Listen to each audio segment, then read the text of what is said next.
A graça e a paz do Senhor Jesus. Tudo bem com você que está me ouvindo? Bom, hoje eu vou estar falando do tema ciência versus religião. Eu vou tratar 3 pontos principais nesse vídeo. O primeiro é mostrar que a ciência e a religião, elas são ferramentas distintas para tratar a nossa complexa realidade. O segundo ponto será mostrar um pouco de história, desmistificando aquela velha história de que a ciência e a religião são arquirrivais históricas desde os séculos XV e XVI, ou ali no começo do desenvolvimento da ciência propriamente dita. E o terceiro ponto eu vou estar tratando sobre o cientificismo, que é um vício de pensamento um pouco insustentável das pessoas materialistas que muitas das vezes querem se livrar de aspectos metafísicos como Deus, religião, céu, inferno, etc. E elas se apegam excessivamente à matéria, dizendo que tudo que existe é matéria e que a ciência é a única que pode tratar todos os problemas do ser humano. Charles Colson, um professor de química em Oxford, ele mostrou uma perspectiva interessante aos seus alunos e leitores. Ele supôs o seguinte: passeiem comigo até uma grande montanha. Na parte de baixo desta montanha, no seu início, você vai ter uma perspectiva desta montanha. Quando você subir e chegar na metade da montanha, você terá outra perspectiva da montanha. Quando alguém estiver no topo desta montanha, terá outra visão e outra perspectiva desta montanha. Se pedirem para esta pessoa descrever as 3 perspectivas, elas serão distintas, porém elas ainda tratarão da mesma montanha. Nós temos que entender com esta ilustração que a ciência e a religião, elas são ferramentas distintas para explicar a nossa complexa realidade. O problema de algumas pessoas é pegar apenas algumas ciências, como por exemplo física, matemática, ciências da natureza, e colocar essas como deuses acima de todos os outros tipos de conhecimento. Quando nós selecionamos algumas ferramentas para entender a nossa complexa realidade, nós vamos ter uma visão deficiente da nossa realidade. Ou seja, se eu pego apenas uma ferramenta, eu vou iluminar apenas um aspecto do mundo ou da vida. Agora, se eu pego várias ferramentas em união, eu posso ter uma visão mais completa deste mundo complexo ou desta vida complexa. Exemplo, um teólogo, um poeta e um cientista, eles têm linguagens distintas, porém eles ainda podem tratar da mesma coisa. Se eu pegar, por exemplo, uma gota de água, eu posso falar cientificamente que é uma gota de H2O, eu posso destrinchar sobre a composição química da água, isso um cientista.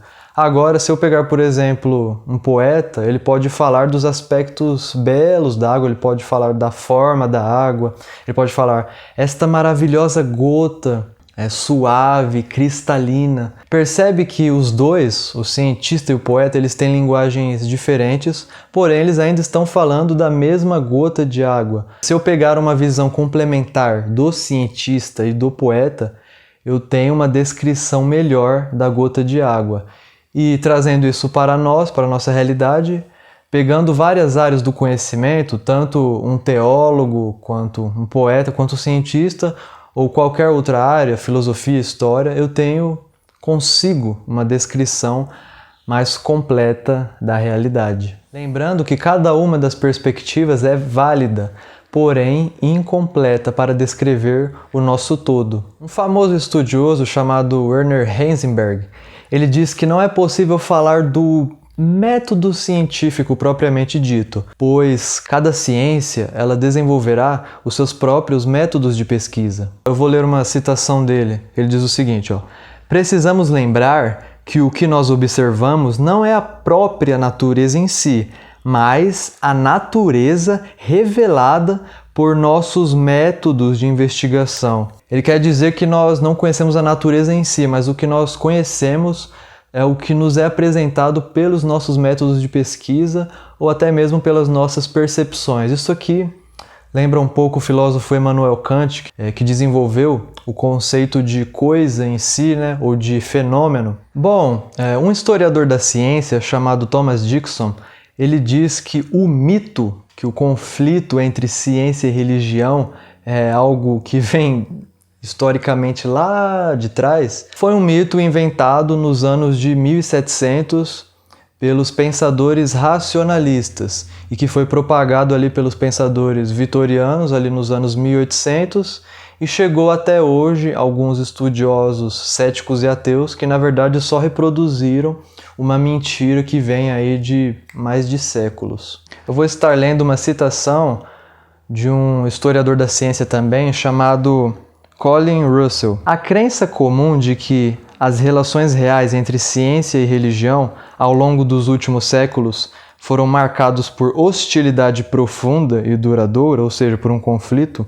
não é apenas historicamente imprecisa, mas, na verdade, uma caricatura tão grotesca que o que precisa ser explicado é como ela pode ter alcançado algum grau de respeitabilidade. Um historiador da ciência, bem respeitado, chamado Colin Russell, diz que este mito, na verdade, é incrível como ele chegou até nós, como ele foi reproduzido, porque se trata de uma caricatura grotesca você dizer que, desde a antiguidade, a ciência e a religião estão no conflito. Mas como entender este conflito? No final do século XIX, nós podemos dizer que haviam dois grupos de estudiosos que estavam numa concorrência para ver quem se sobressaía ali na cultura britânica. De um lado, nós tínhamos o clero da igreja, que era considerado uma elite ali na comunidade, e do outro nós tínhamos surgindo agora os cientistas profissionais. Estes eram dois grupos que mantinham assim, que detinham boa parte do conhecimento. Então, nessa disputa de ver quem se sobressaía, quando foram surgindo esses cientistas profissionais e eles foram ali alcançando um patamar mais alto, logo precisariam de uma técnica ou algo para tirar o clero da jogada.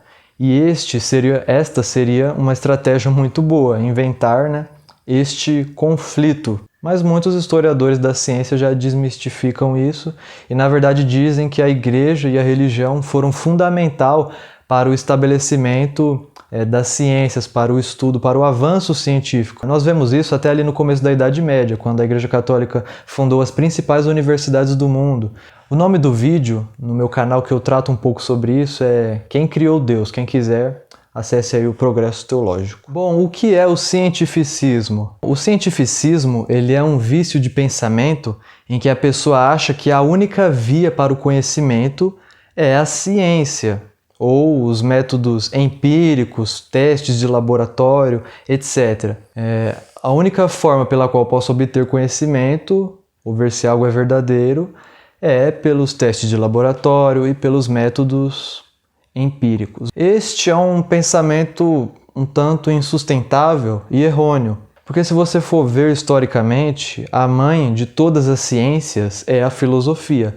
Não existiria teste de laboratório sem filosofia, não existiria métodos científicos sem existir filosofia. Por quê? Porque toda ciência ela começou com um questionamento do porquê. Por que essa água ela cai aqui nessa região? Por que essa árvore ela cresce? Por que será que esse animal ele faz isso e aquilo? Por que será que esse bicho ele tem este comportamento e aquele outro tem aquele? Então, por que será que os astros se comportam dessa forma? Por que será que a lua brilha tanto? Então, foram através de questionamentos que o homem começou a buscar as suas respostas. Primeiramente, nós vemos com os filósofos pré-socráticos algumas respostas sobre cosmogonia, questões sobre mundo, de onde nós viemos, criação, etc. Então você dizer que os testes de laboratório, as ciências exatas, são as únicas formas de adquirir um conhecimento é um erro. Se você for ver bem também, os primeiros cientistas foram filósofos. Aristóteles, por exemplo, ele escreveu ali praticamente uma enciclopédia sobre biologia, sobre animais. Os cientificistas, eles tentam negar tudo que transcende a física ou tudo que transcende o material. No caso, realidades espirituais, Deus, céu e inferno, para eles se tratam de erros de linguagem. Nós podemos destacar, por exemplo, que a metafísica ela é um ramo muito importante. Aristóteles diz que a metafísica ela se preocupa com o todo, enquanto as outras ciências se preocupam com partes. Ou seja, a metafísica, a filosofia em si, ela se questiona sobre tudo, sobre todo o completo do ser, questões ontológicas.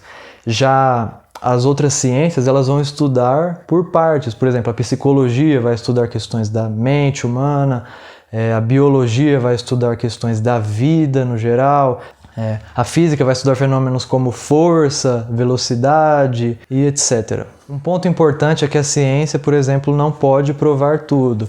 E eu listei aqui duas coisas que até o filósofo William Lane Craig disse. A ciência ela não pode provar verdades metafísicas. Como, por exemplo, eu não consigo provar num laboratório que há outras mentes além da minha. Isso é uma questão metafísica que a ciência não pode provar.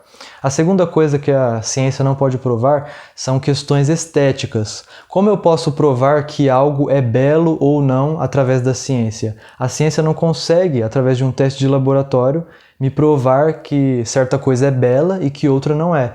Este é um conceito metafísico, é um conceito que sobressai a questão física, que transcende as questões materiais. Bom, eu espero que vocês tenham gostado deste vídeo. A graça e a paz do Senhor Jesus. Se inscrevam no canal Progresso Teológico.